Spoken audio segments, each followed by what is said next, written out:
নমস্কার বন্ধুরা, SB academic সেন্টারের প্রত্যেকটা ছাত্রছাত্রীকে স্বাগত। আজকে আমি মাধ্যমিকের ভূগোল সলভ করাচ্ছি। পর্ষদের যেটা তোমাদের স্কুল থেকে সম্পূর্ণ বিনামূল্যে দিয়েছে সেই বইটা আজকে আমি সলভ করাচ্ছি। তো দেখো, যে সমস্ত প্রশ্নগুলো গুরুত্বপূর্ণ সে সম্পর্কে আমি বিস্তারিত আলোচনা করছি। আজকে আমি ভূগোলের দুটো সেট সলভ করাবো, ঠিক আছে? আর আমাদের ফেসবুক পেজকে তোমরা অবশ্যই ফলো করবে, আমাদের চ্যানেলটাকে সাবস্ক্রাইব করে অল নোটিফিকেশন অন করে সমস্ত বন্ধুদের মধ্যে শেয়ার করবে। প্রথম প্রশ্ন কি বলেছে দেখা যাক। তো আজকে আমি পেজ নম্বর 195 এবং 198 নম্বর পেজ সেট 3 সেট 4 নিয়ে আলোচনা করছি। যে প্রক্রিয়ায় অভিকর্ষের টানে উচ্চভূমির ঢাল বরাবর মাটি ও শিলাস্তর নেমে আসে তাকে পুঞ্জক্ষয় প্রক্রিয়া বলে। 1.2তে নদীর নিক পয়েন্টের মধ্যে সৃষ্টি হয় জলপ্রপাত। চলো পরের প্রশ্ন কি বলেছে।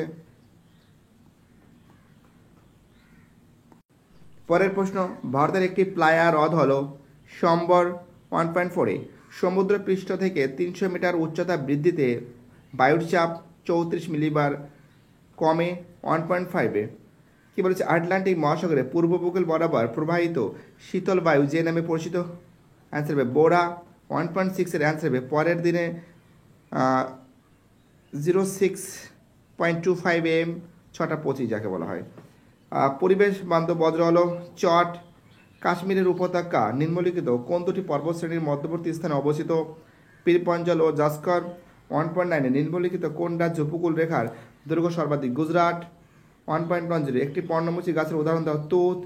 ভারতের পশ্চিমী ঝঞ্ঝা দেখা যায় শীতকালে। ঠিক আছে, শীতকালে দেখা যাচ্ছে। পরের প্রশ্ন, ভারতের একটি প্রধান কৃষি ব্যবস্থার নাম কি? জীবিকা সত্তাভিত্তিক কৃষি। নিম্নলিখিত কোন রাজ্যে 2001 থেকে 2011 সালে সেন্সাস অনুযায়ী জনসংখ্যা বৃদ্ধির হার সর্বাধিক? মেঘালয়। মানচিত্র দূরত্ব ভূমির দূরত্বর অনুপাতকে কি বলে? স্কেল বলে। দেখো, এবার আমি বাকি যে প্রশ্নগুলো আছে সেগুলো সলভ করাচ্ছি, ঠিক আছে? তোমরা ভালো করে দেখো।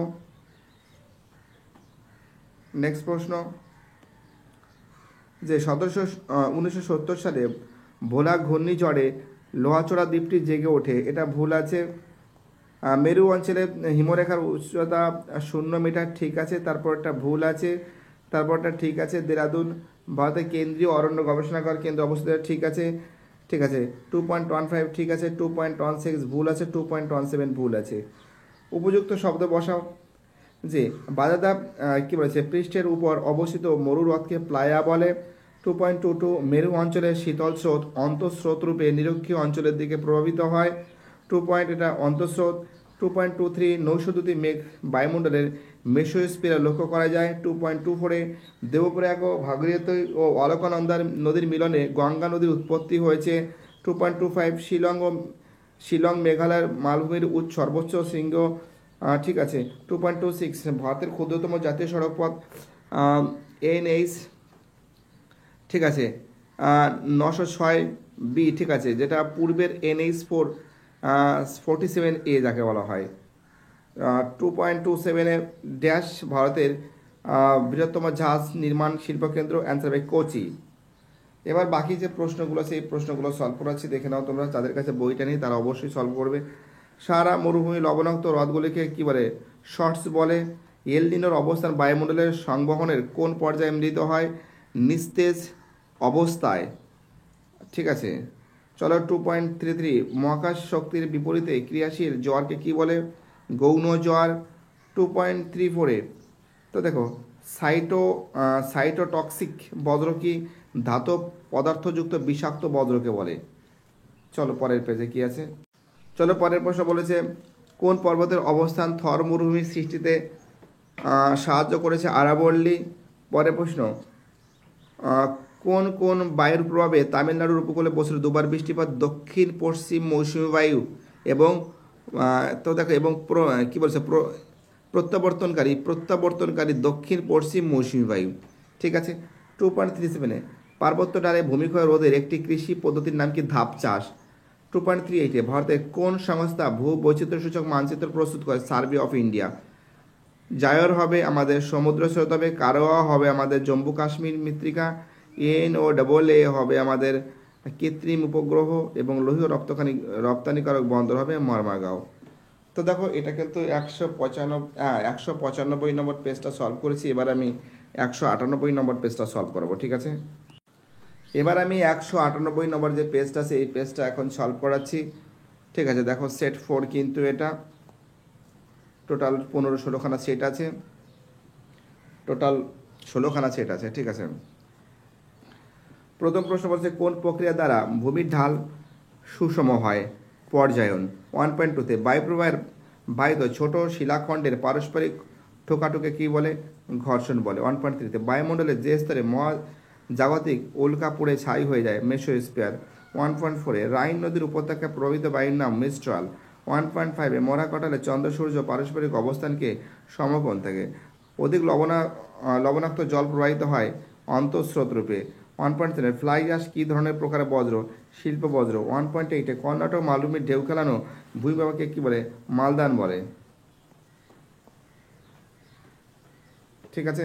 1.9-এ শীতকালে বৃষ্টিপাত হয় ভারতের কোন উপকূলে? করমণ্ডল উপকূলে। 1.0 গ্রানাইটের নিঃশিলা ক্ষয়প্রাপ্ত হয়ে লোহিত মৃত্তিকা। 1.9-এ কুয়াশা ও সামুদ্রিক আর্দ্রতা কোন গাছের বৃদ্ধিতে সাহায্য করে?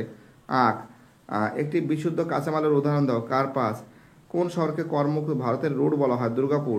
1.14-এর অ্যান্সার খয়রাচার গাঢ় খয়েরি বা বাদামি। চলো পরের প্রশ্ন কি বলেছে। স্বাভাবিক বাঁধ হলো নদী ও প্লাবনভূমির মাঝের প্রাকৃতিক সীমারেখা, এটা ঠিক আছে। 2.12 বায়ুর গতির সমান্তরাল গড়ে ওঠা বারখান বালিয়াড়ি, এটা ভুল আছে। 2.13 ভুল আছে। 2.14 ঠিক আছে। 2.15 ভুল আছে। 2.16 ঠিক আছে। 2.17 ঠিক আছে, ঠিক আছে। এবার দেখো এই প্রশ্নগুলো আছে খুব সুন্দর করে সলভ করা আছে। দেখো হিমবাহের সঞ্চয়ের কার্যের ফলে পাথর বালি দ্বারা গঠিত আঁকাবাঁকা হিমশৈলশিরাকে কী বলে? স্কার বলে। 2.22 তো দেখো কি বলেছে, ড্যাশ রেখা বরাবর কিউরিলিজ বল সব থেকে কম হয়?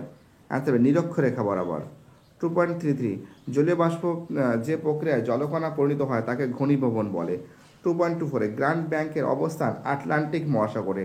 2.25 স্ক্যাবার হল এক ধরনের বিশেষ পদ্ধতি যা বায়ু দূষণ নিয়ন্ত্রণে সাহায্য করে। 2.26 পেট্রোরসায়ন শিল্পের অনুসারী শিল্প। পেট্রোরসায়ন শিল্প হলো শিল্পের অনুসারী শিল্প। 2.27 কোন অঞ্চলে মোট জনসংখ্যা ও ক্ষেত্রফলের অনুপাতকে কি বলে? জনঘনত্ব বলে, ঠিক আছে। চলো পরের প্রশ্ন দেখো। 2.3 নিউমুর দ্বীপ বাংলাদেশে কি নামে পরিচিত? দক্ষিণ তো দেখো তালপট্টি। ওকে দাও তোমাদের আমি বলছি। হ্যালো, অ্যান্সার হবে দক্ষিণ তালপট্টি। পরের প্রশ্ন 2.32-তে বায়ুমণ্ডলে কোন স্তর সূর্য থেকে আগত রঞ্জন রশ্মি গামা রশ্মি শোষণ করে? আয়োনোস্ফিয়ার। 2.33 দক্ষিণ ভারতের উচ্চতম শৃঙ্গের নাম কি? আনাইমুদি। 2.34 মালাবার উপকূলে অবস্থিত একটি উপহ্রদের নাম কি? ভীমনাথ কয়াল। পরের প্রশ্ন কি বলেছে? 2.35 গ্রীষ্মকালীন ঝড় বৃষ্টিপাত আসামে কি নামে পরিচিত? বারদাউসিলা। 2.36 পর্জল মৃত্তিকা কোন প্রকার উদ্ভিদ জন্মায়? সরলবর্গীয় উদ্ভিদ বা পার্বত্য উদ্ভিদ জন্মায়। 2.37 পূর্ব ও পশ্চিম করিডোর পূর্বতম শহরের নাম কি? আসামের শিলচর যাকে বলে। 2.38 টোপোগ্রাফিক্যাল মানচিত্রে জনবসতি কোন রঙে দেখানো হয়? লাল রঙের।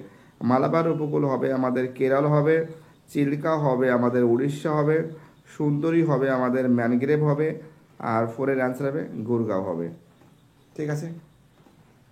ভিডিওটি দেখার জন্য এসবি একাডেমিক সেন্টারের তরফ থেকে প্রত্যেকটা ছাত্রছাত্রীকে জানাই অসংখ্য ধন্যবাদ। সুস্থ থাকো, ভালো থাকো, চ্যানেলের সঙ্গে যুক্ত থাকো, এটাই আমার একান্ত অনুরোধ।